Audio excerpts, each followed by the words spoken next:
The U.S. Weather Agency warned that the blizzards that have hit much of North America in recent days will gradually subside.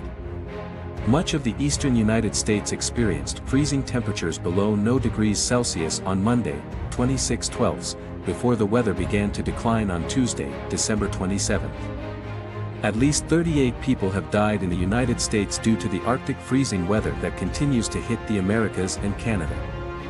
Officials say 34 people died across the U.S., with the worst-hit area being Buffalo City, in New York State. However, it is feared that the number of victims will increase after the heavy snow melts. Many were trapped in cars and many homes were left unreached because roads were cut off.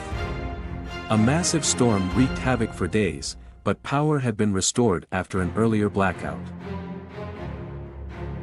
Fewer than 200,000 customers were reported without power on Sunday afternoon local time, down from a peak of 1.7 million subscribers, the Associated Press news agency reported.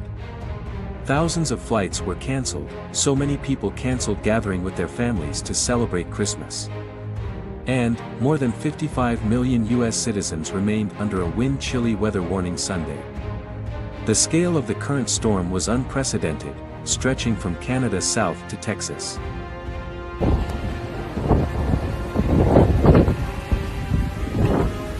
Ice and snow cover an abandoned vehicle along the shoreline of Lake Erie, December 24, 2022 in Hamburg, New York. Winter storm bomb typhoons, which occur when atmospheric pressure drops, causing heavy snow and winds, have disrupted travel across the country. A hurricane bomb is the term given to a rapidly increasing explosive storm, with its central air pressure dropping by at least 24 millibars in 24 hours. New York State